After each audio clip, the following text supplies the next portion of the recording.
Welcome to iHeartGeek.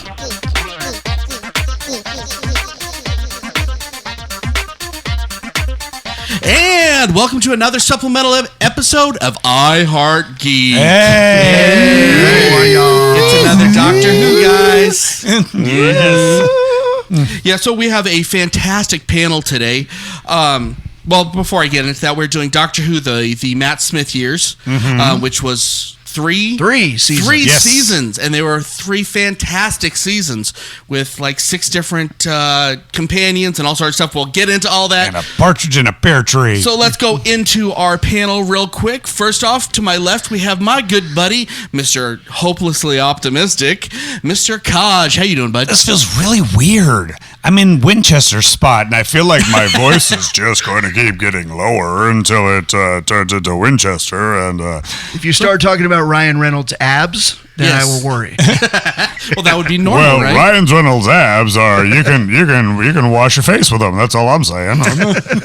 And to the other side of the table, we have our favorite curmudgeon, Mr. PB&Jason. Always introduced as your opposite. It's funny. Well, there's a reason for that. Hey, Mr. Optimistic. I'm the Jedi. what do you want? I'm the Jedi. You're the Sith. All right. It's Yeah, all exactly. good. Yeah. If you have one, you must have the other. Yin yang, yada yada yada. And then we got Yoda over here. Very good, says I. I'm not No, I that mean, you're just short. You're just short and I was green. waiting for that. And we also have a fantastic guest host today, which is someone that we've had a relationship with really since we started the show, and one of our first listeners. In all reality, we have from the Faces and Aces podcast, Chris. How you doing, bud? Hey. I am doing what's up, fantastic. Joe? Finally, I get to be on your show. Thank you so much for having me on. Oh man, the pleasure is all on this side of the table. Believe me. I'm so excited. It was so much fun doing the interview with you a few months ago with doing the Star Trek stuff. That was awesome. I really had a good time with that. Oh, I had a great time hanging out with you. I mean, you guys are just have a fantastic show. I'm honored to be a part of it. Thank you for having me on. Wow, that makes me feel too good. Thank you for being here, definitely. I'm used to someone coming back with some snarky comment like, well, I had nothing better to do or something. I'm like, wow, you seem really nice. Not from I still got a couple of hours until... not from guests, from your regular people who know you better. Yeah, we have those. So, today's show is brought to you by Blue TARDISes. You should get one. I just made that up. I know it's really bad, but I apologize. Couldn't come up with anything better. They're timey-wimey and wobbly-wobbly. So before we Wibbly-wobbly. start, can you tell us real quick about the Faces and Aces podcast, Chris? Sure. Faces and Aces podcast is one part storytelling podcast, one part interview podcast. I like to hear great, fantastic stories about Las Vegas, and once I have that part, I head out to Vegas and I try to interview someone who's related to the topic of that. So it's a little bit storytelling, a little bit dirty jobs, kind of those two shows pushed together. Nice. It's a good show. I would highly appreciate recommend it. it. Yes, absolutely. It's I've been able to be a guest host too, and it made me happy. I felt like important for a minute. Well, 2 people here have been able to be guests on the Faces and Aces. Just saying. We'll have you on as soon as we have time. We just gotta make the room. Excellent. But I look forward to it. I gotta say this: the stuff you've been doing on the Pay It Forward stuff, inspiring, and I love it. Thank you. I absolutely love that stuff, and I appreciate it. So let's actually everybody talk about what our kind of relationship with Doctor Who is. I love Doctor Who. I'm not a big fan of the pre-Eccleston era, but I've watched every episode at least twice at this point. The Neil Gaiman stuff is the best stuff, and Smith isn't my favorite Doctor. Sorry to say it. A lot of people that is. It's not my favorite Doctor, though. I would agree. Well, I mean, number 10, I think Tennant is... 10 was fantastic. I know, it's very close for me. Like, Tennant is definitely inched out. But Matt Smith, I mean, from what I remember, like, a lot of people didn't like him because he was way too young. Like, people thought he was just too young to be the Doctor. Didn't think he was, but just like everything else, like, it takes like maybe a season or so, but then he gets his own, and then he kind of emerges as the Doctor, and he was amazing. And just the stories that came out of his run were just fantastic with the ponds and a little bit more with River. And Moffat made a huge difference. We'll get into that soon. Jenna Coleman jumping in there. Yeah. So tell us about your credentials with Doctor Who, Chris. Man, I remember watching Doctor Who when I was a kid, and the Fourth Doctor was my doctor. Mm-hmm. And then I was such a young kid when he regenerated into the Fifth Doctor. I thought the show was over, so I stopped watching. I thought they were done. That's fair enough. So it was many years later that I heard that Doctor Who actually came back as a TV show, and it wasn't until Matt Smith was about halfway through his run before I jumped back into it. And I think the first episode that I saw was the cliffhanger episode. What was it? A Good Man Goes to War. That was the very first New Who that I saw. And it left me at such a great cliffhanger. I said, okay, at this point, I'm going to go back and watch from Eccleston, catch myself back up. And by the time it came back from the season break, I was on board and back to being a Whovian. It was fantastic. Nice. Wow. Yeah. You were already showing your toys when you came over here. You got some TARDIS stuff going on. Oh, yeah. I got my... Yes. He's got the screwdriver. Yeah. I have screws that might So I am a out. diehard 11th. But I would say now, Matt Smith is my doctor. Okay. Yeah. Really? Okay. Yeah. I've regenerated 4 or 5 times in my TARDIS. No, okay. So I remember the Fourth Doctor too. In a casual way. I mean, everybody remembers Scarfy. Right. I mean it. So just Baker. because I don't think nobody really knows who the people know, but the Fourth Doctor was Tom Baker, right? Yeah, Tom Correct. Baker, All right. So. And who did appear in The War of the Three Doctors. The Three Doctors. The Day of the Doctors. Yeah. He made an appearance at the end of that, which was brilliant. So a lot of people my age certainly remember Tom Baker. I got back into it with Eccleston. Mm-hmm. Eccleston is actually still my doctor. He was the one that I liked the best. And it's a pity that he didn't get to go on. But the reason that I give him that props is because he laid the foundation. Mm-hmm. And if he wouldn't have been able to do that to the level that he did, all the stuff that came later wouldn't have happened. I would agree with that. I have a lot of respect for what he did in his one season. Mm-hmm. I certainly have enjoyed Tennant and Matt Smith.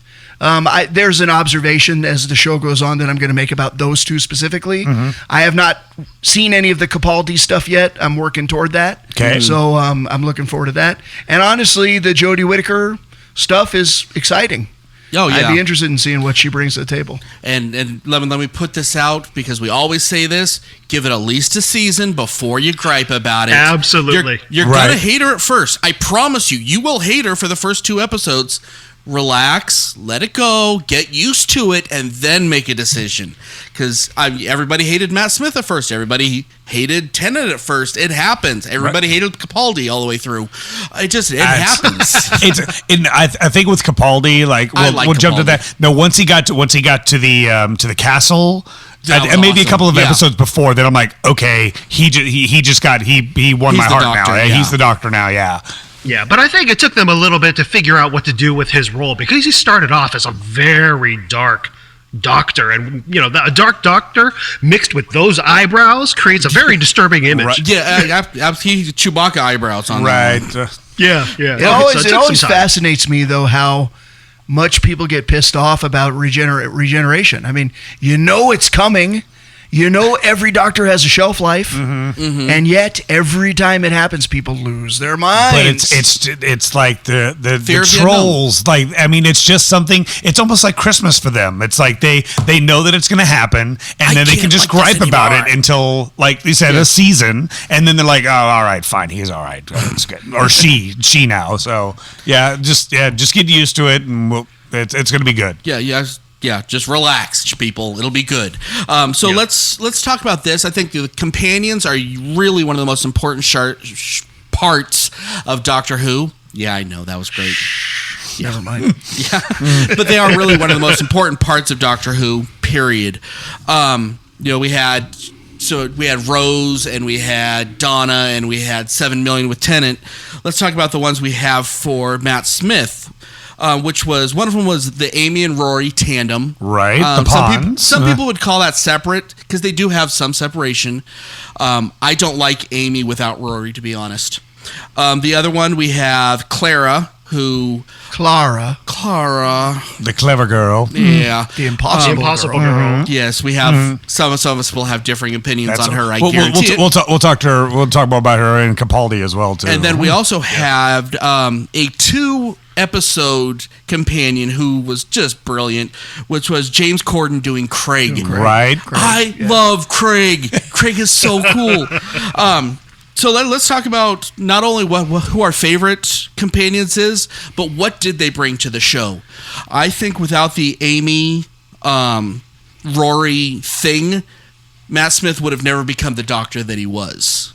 I kind of, because you see her right at the very beginning as a little girl, and then like just the expansion of that of like, okay, years later sees the Doctor again, and now she gets thrust into. It's almost like kids can actually pick up with the 11th Doctor, and kind of that's their Doctor as well. Like it kind of struck a chord with them.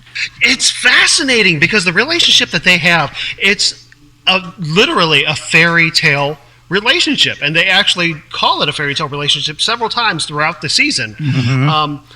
I think it's interesting that he keeps popping into her life subconsciously, even though the first time you meet her, he supposedly disappears and he doesn't see her, or she doesn't see him again for another 12 to 17 years or however long it is. But he does keep popping in on her when she's sleeping, planting stories and ideas and kind of subconsciously burying himself into her brain.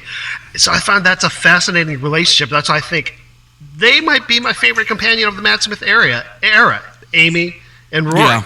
And that's a lot of people feel that way. That's yeah. Well, Matt Smith is very fresh for me because I actually just watched his work as the Doctor.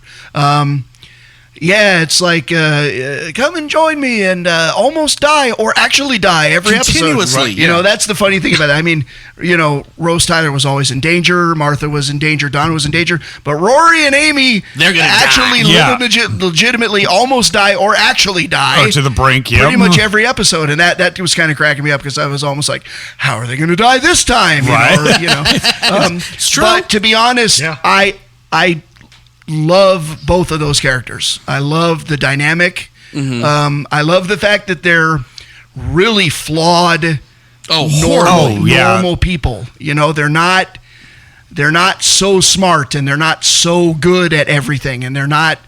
They bumble around a lot, especially Rory. Right. And that's just so charming. And you just never have to. You always want to root for Rory as well because like he's got the jealousy because he thinks that Amy is in love with the Doctor, and to a certain extent, she is. Yes, no, but she was not in love with him as much as she was just really fascinated. Yeah, she was enamored with the Doctor. Yeah. But he saw that as like a threat to his relationship with her, and he would get upset about that. Right. But then, just turning into the Centurion and making sure that he loved her so much that he would go through 2,000 years and to make sure that she was safe. Like that ultimate boyfriend. So a quick observation I want to make that I will come back to is I still think in a lot of ways at the beginning that Matt Smith was almost like the continuation of David Tennant. There wasn't enough separation of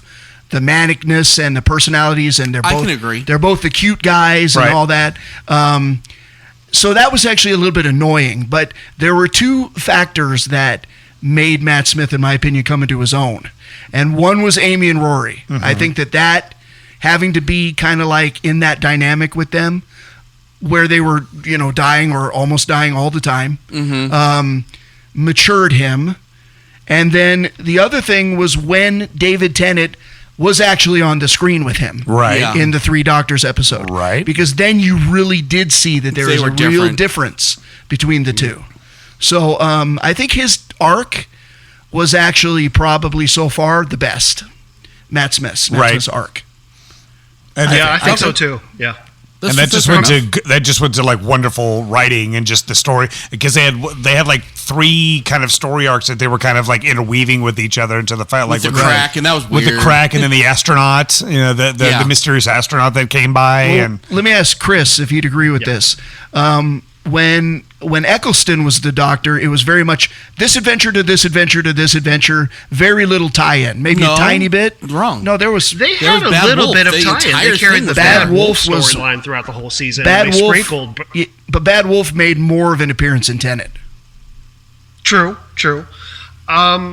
Yeah, it was episodic, but I'm not saying exactly, but I'm saying what. Okay, so the point I'm trying to make is starting kind of episodic, not so much tie-in. There was a little bit, but then in Tenet season, you got a little bit more of that. Right. But by the time you got to Smith, it was so tied in. Well, it was masterfully done by the time you got to Smith, because they planted seeds at the beginning of season 5 that sometimes didn't pay off until halfway through season 6. Right. And you could tell they knew exactly where they were going. Right. With each character story. What a map out, exactly. And it kind of rewarded the person, the hardcore fan that knew have been watching these seasons, and like, oh yeah, like we still remember this stuff in season 5 going into season 6, and it's like, now that becomes relevant. That's amazing. Yeah. Yes. Okay. Before we get into the storyline things, let's finish up with the companions. I think that's important, and I do want to talk about Craig. Craig is the everyman, and he's my favorite. He's by far my favorite companion on the show. I wish he would have had a longer role, but let's be honest, he's kind of a bigger star than the rest of Doctor Who. Yeah. Who it is? Well, I don't know if he was then. Who Craig was? Yeah. I remember it was. He needed a tenant. But he was an apartment tenant, and he needed a roommate, and the Doctor came in to be his roommate. Yes. Yeah, and it so humanized the Doctor, because it's like, oh, he's a frat boy now, and it was just a really cool take on the Doctor's personality that Craig pulled out. Right. And then the second episode when he has the kid and he's trying to protect his kid, and it's I don't know what it is. I wish we would have seen a lot more of him. Yeah. But I don't know what they could have done with him, because he's out of shape and he's not going to run. Unless he became an actual companion. And it was just kind of like a brief connection with somebody that's not a companion, that's that's outside, kind of an outsider looking in, but he got a little bit of a taste of the Doctor. Yeah. Okay, so let's anybody else have any thoughts on Craig? No. Those are some of my favorite episodes. The I hear it is a late night show when he doesn't have the TARDIS to jump back into to save the day. Yeah. Right. Yeah. Those Craig episodes were that. Well, that brings you back to the Doctor, I think, third Doctor, where they didn't have the TARDIS anymore because they didn't want to pay for it anymore, so they had the Time Lords grounded him to Earth, and that was kind of the same kind of feel you had with Craig, which I was okay with that. Now let's talk about the elephant in the room. Let's talk about Clara. A lot of people love her. I didn't. I thought she was a know-it-all, and the longer she went, the less I liked her. It even went into Capaldi too. It's got worse. And unfortunately, it's not going to spoil it too much, but it's like it turned into the Clara show and not Doctor Who. And spoiler I think alert! It was. It won't get into too specifics, but it's. I read interestingly that she was hired because she could actually talk faster than Matt Smith. Okay. So I thought I liked her, actually. I thought, from what I've seen so far, I liked her because she brought an incredibly different dynamic that Rory and Amy had, and so for like a real drastic change, she was in the episode, I don't remember, it's called something of the Daleks. That was her first episode. The Planet of the Daleks, or Asylum of the Daleks. Asylum of the Daleks, right? Yep. But in Snowmen, that was really her big introduction as to kind of who she was and how she was going to be. And I thought she made a really great contrast to what we had for a season and a half. Yeah. Or 2 seasons and a half. But I think, honestly, my biggest issue, especially if having watched it as long as I have, is she just went on too long, and it kind of spoiled the rest of it. Because going back, I'm like, oh, she's going to be here forever. I would have rather had them pulled in Osgood as the companion, who's just an amazing character, by the way, because she really is. She was based on the fans of Doctor Who. That's how they created her character. I wish she would have been the companion after the second season. She was your Rose Tyler to me. That's how Rose Tyler was for me. Okay. I never really liked her as a companion. Okay. I mean, I think with Clara, she had so much promise in the first 2 episodes that we saw her. She was such a plucky, interesting character. And after the Snowman episode, when they properly introduced her in the second half of season 7, there was something missing to that for some reason I just couldn't latch on to. The modern day version of Clara just didn't have the get it spunky attitude that the previous 2 versions that we saw. Right. And so there was a big letdown, and you were kind of hoping that she would grow into that character, or at least I was, and she never quite did.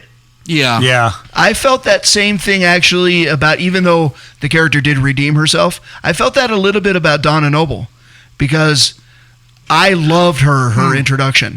And as you know, when she didn't come on as a regular, but then when she did come on as a regular, she did at first, like, all that oi and all that great stuff about her wasn't there. It eventually came back. Right. But I felt that same way, like, oh, this isn't the Donna that I remember from, you know, running around in that dress and being all spunky, you know? Yeah.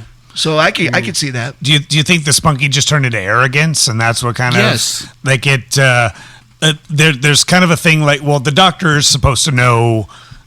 I don't want to say knows all, but like he's smarter. He's the smartest guy in the room. And somebody that comes up to challenge him, saying that, no, I'm smarter than you, I can outsmart you, kind of is like, no, like he like you're a young whippersnapper trying to tell the old person, oh, not the old, but the wiser person, like what to do. And it's like, no, I don't. Spunky goes to a certain extent, but once it turns into arrogance, then it's kind of a. I think it turned into control freak. Yeah. Yeah. Yeah, which is decidedly the way that they went with the character. I don't know if I would go so far as to call it arrogance, but, you know, there were certain points where she was being playful. She would call them chin boy, and, you know, there were a lot of silly playfulness while she was kind of still... She had a lot of confidence, and I don't know if that confidence carried through when she was reborn into the modern Clara. It was arrogance. Not arrogance isn't the right word, but confidence without... Oh, how to describe it? Without it being earned, maybe. Yeah. Well, after she was split through time, that should have been the end of her. And I would have been completely okay with that. Yeah. So, yeah, I would have been okay with that too. Yeah, it's funny. All these things that you guys are saying about Clara, is exactly how I feel about Rose. It's funny. Like, exactly. Well, I kind of, I don't know, like with Rose, I thought it was just more of street smarts. Like Eccleston, too street smart. Yeah, and like Eccleston basically was like the worldly or the galactic person that knew everything, but she was like Earth street smart. She was like a rough and tumbler that, you know, don't mess with her, and that kind of gave her like that I guess I not want to say arrogance again, but it just gave her that confidence. I liked your mom. Yeah. Oh yeah, Jackie Taylor's great. But let me say this about Clara. One of the good things is anytime she had the kids with her, she became a lot better character because that arrogance turned into maternal instinct. And you'll note if you go back and you watch that, you'll kind of notice, especially when they do the Circus Planet, or even the first one that she shows up where they have the freaky clowns that turn faces. Either one of those, whenever she's dealing with a child, the arrogance goes away and it turns into maternal, and it makes sense for her because she is the babysitter, and I wish they would have explored that a little better. I guess they had that other show, and you'll see with Capaldi, Danny Pink, and all that stuff. Interesting. I didn't even think about that. So do you think that it was just when she was with the doctor, it was more of a mother instinct, but it was more of like treating a teenager or like a young adult, like, you know, you don't know the ways of the world. Exactly. So I'm going to teach you a few things. But then when she was with younger kids, then she was more of like the nurturing mother. Exactly, because she didn't feel like she didn't feel like she had to prove herself because she was the mother. Not the mother, but she had that. With anybody, with regular adults, she always feels like she had to earn it. You know, and you see later on, like her relationship with Danny Pink, it's the exact same thing. I put some thought into this. It's the exact same arrogant thing. And when she's a teacher, she's fantastic. And I say that's kind of a redeemer with. And I think we're doing this as a two-parter, and this is why we're not talking about the other X Factor quote-unquote companion, which is River Song, but we're not even going to talk about her until next. Because with this a two-parter, so yeah, we're going to get to that next. River Song, let's not. Okay, let's discuss how the show's changed after Moffat took over versus Russell T Davies. Like you were saying, there is a lot more. Moffat sometimes can write too clever for his own good because he likes to show how smart he is, which is great, but you really have to pay attention.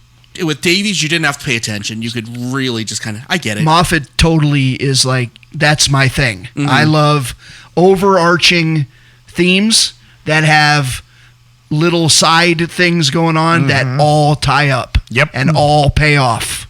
That's my thing. But that's, I agree. Well, I agree with you to the fact of the Davies and Moffat differences. But yeah, like sometimes I do like to just watch an episode. I could just watch it and not have to really think about it. But I do love the Moffat. It's both. Yeah, just interwoven web that, once it comes to the ending, it's like, oh, everything makes sense. Even if it sounds like weird and like off kilter when you first see it, when you get to the end of it, it all makes sense and it's great. It's very un-American. Honestly, Moffat writes very British. Davies writes a whole lot more American. What do you think, Chris?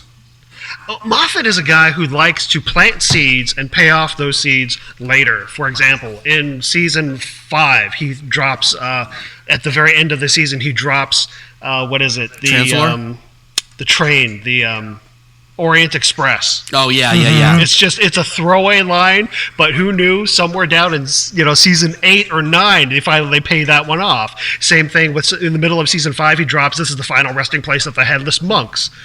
And then we finally get to see the headless monks halfway through season 6. So I love the way he plants those seeds, kind of raises a little bit question, then you get rewarded as a viewer. If you're an attentive viewer, you get hugely rewarded from watching the series under Moffat. Now, the downside to Moffat is he's a clever guy, but he doesn't have a huge bag of tricks. No, he's got the same things. He tends to recycle a lot of ideas, and I think he actually stayed on just a bit too long. And a perfect example is when you were referencing the clowns where their faces turn around just a few minutes ago, the first thing that I thought of was, I thought you were talking about those judge clowns. The Beast Below. In the Beast Below, but you were actually referencing the Spoonheads. Yeah. Yeah, so there's one recycled idea that he used, and there's a huge giant list of them that just if you just went along for the ride, maybe you didn't notice it, but if you're an attentive viewer, for me, it started to grate on my nerves a little bit, and I explained that to a friend of mine once, and he said, well, these are just the tropes that he uses, and I said, yeah, there's tropes, and then there's laziness. Also ripping yourself off too. Which, I mean, hey, you might as well rip off yourself. At least he's not doing it to anybody else. It's kind of hard for me. It's kind of hard for me to be too critical though, because I admire creative, imaginative efforts. And I mean, there are some, just some of the things that were written into that show are so clever. I mean, I just can't. Sometimes I can't fathom what, the depths of the imagination that brought some of that stuff to screen. And those stories were told so well. Yeah. Well, I have nothing but respect for Moffat. I mean, I can agree, Chris, with what you're saying, but maybe I haven't felt that yet. Maybe because I haven't covered everything. You haven't finished yet. I haven't covered everything he's done, so maybe that's why. Yeah. Yeah, I think by the 3rd or 4th time he uses a browser history joke, I kind of rolled my eyes a little bit. Now, let me say this. Even when it sounds like we're downplaying Doctor Who, honestly, the worst episode of Doctor Who is better than most of the best stuff on TV. So we do hold it to a different kind of standard, and anytime it sounds like we're griping, it's like, well, it's been better compared to itself, but you compare it to anything else on TV, and it's like... It's literally nitpicking like the smallest things, like oh look at his bow ties, or look at the fez, or, oh my gosh, like his bow tie was crooked in this episode. Yeah, he wore purple with that outfit. Are you serious? It's way better than like Preacher. Oh, stop. Wow. I mean, don't get me wrong. I love Moffat, and one of the things that Moffat excels at is taking the mundane and making them exceptionally scary. Yeah. Yeah. The Weeping Angels is a perfect example. Oh. Yes. Well, that's something actually I want to hit on real quick is how much scarier Moffat even made the classic characters. in comparison to the rest of history. The Daleks, he gave them a totally different lease on life, which I absolutely loved. The Cybermen, basically, to me, the Daleks and the Cybermen are the same thing. One says delete and one says, I'm brain farting. What do the Daleks say? No, I want you to brain fart. Exterminate. Yeah. So look over there. Yes, yeah, there you go. I don't. They've always been the same character, but he really did something cool with them and made them evolve. I don't like the Cybermen. Well, even don't. as they evolved up, like No. they developed. I don't know. Maybe stuff again, and I haven't seen every Cybermen episode. Yeah. But other than the Ghosts, that was like I kind of like that one, but I don't like the Cybermen. Oh, until you see what they do to Danny Pink, and then you're like, no. Don't spoilers. Spoilers. Am I going to be the River Song in here? Yes, there's going to be a lot of those. If you haven't watched Doctor Who by now, are you going to? No, please watch it. But I do. I just got started. But on the other side of the coin, as ugly as the Daleks are, I mean, as ridiculous looking as they are, scary. the Daleks are fantastic. You know, as the ultimate villain. You know, Yeah. they're fantastic. Yeah, and you also have to keep in mind, this is a British children's show. Yeah, as much as it's for adults everywhere else in the world. Yeah, that's so bizarre. Which is also one of the things that Moffat did when he took over the series. He made the stories more adult. I mean, the Tennant era was decisively much more for kids. This one had some crazy themes that were very adult, as well as relationship themes that were very adult. Yeah. I kind of, well, now that I'm seeing like Series 5 was in 2010, 2011. He went from 2010 to 2013, right? Like by that time, like Harry Potter was very much out into the world, and I'm wondering that now that kids had seen that movie or that we're all enamored to that they could actually go into Doctor Who and make it darker and make it more adult or more mature for them, and they would get it. They would actually they would understand it better. Harry Potter did evolve, so is Doctor Who. Right, yeah. But I mean, always the Doctor's always had some pretty adult content in it. You know, it's got enough for kids and enough for adults that really it's a great balance, and they've always served it very well. To me, the whole idea that that's a children's show has always been like, what? That is a children's show? Seriously? But then again, the British, you know, it's a whole different mindset. Yeah. Okay, well, we got to actually close this one up. So real quick before we do, I want to actually talk. I want everyone to tell me what your single favorite episode of the Matt Smith era is. And mine is The Doctor's Wife, which is the second to last episode. And oh my gosh, that's a great episode. Written by my favorite writer, Neil Gaiman. I mean, we're going to get more into this on the second show, but yeah, just a great episode. What was your favorite, sir? I'm gonna let PB take it because Well, no, we'll take it together. All right. Okay, so episodic, you know, but this one actually was kind of a standalone. Yeah. Yeah, and it was Vincent and the Doctor. Where Vincent Van Gogh, they called him Gough, and I was like, Van Gogh? Like, Van Gogh. Yeah, I think that's a British thing versus how... It was Ong and Ang all over again. Right, and it was a two-parter, right? Too if I remember right, wasn't it a two-parter? No, it was a one-parter. Just a one-parter, yeah, and it stood alone. I was crying so much good. it just drawn out. Yeah, the part of that one where they are laying in the field together and they hold the hands. Yeah, and Vincent is talking about how you see things in the sky, how the sky's not dark, but it's right, and it turned into starry nights. Oh, I did. I wept like a child. But just like any artist or performer, like, you know, you see your work and, you know, you might do some brilliant things and everything, but nobody really notices it. Like you're just working hard and just trying to put your mark into the world. And Van Gogh really never got to see that because he died. He went crazy. And so when he brought him into the when that's when I started bawling when they went into the museum and he just started looking around and he just started weeping and I'm getting teary-eyed. I'm like, but then he even took it a step further and almost kicked you when you were down because Amy's like, oh, there's going to be 20 new paintings. I can't wait to see. There's none. And there was nothing. Right. Oh. So Spoilers, it's so wrenching. Oh, if you haven't seen some of this, you should. Yeah, no, that's such a great episode. If I remember, wasn't Tom Baker in that one? No. I don't know. Bill Nighy was in that episode. Okay, all right. I remember there was an episode that like Tom Baker, he wasn't in The Doctor, he just was in it, but I can't remember what episode it was, or I might be crazy. I think you're thinking of the Three Doctors one, because he was the moderator. He wasn't Doctor Who. He was the curator. He was curator. That's what it was. Okay, yeah. Which is kind of the same thing as even Bill though Nye played. he was the Doctor. I don't care what anybody says. He was. Which brings me to my favorite episode, and I don't know if this one actually counts because it is the 50th anniversary special that featured David Tennant, Tom Baker, a little peek of Peter Capaldi, the War Doctor, John Hurt. John Hurt, the War Doctor, a CGI version of Eccleston. And you brought back, Rose, and you had Clara, and it's a great epic story, and it's a story that relies on 50 years of history. Like, for me, that has to be one of the best, most fun thing that Matt Smith got to do during his time as the Doctor. It totally, again, it was the solidifying of him as his own Doctor. I think that episode, totally, he became his Doctor Who. For sure. Yeah. Well, to me, it really solidified the line of Doctors.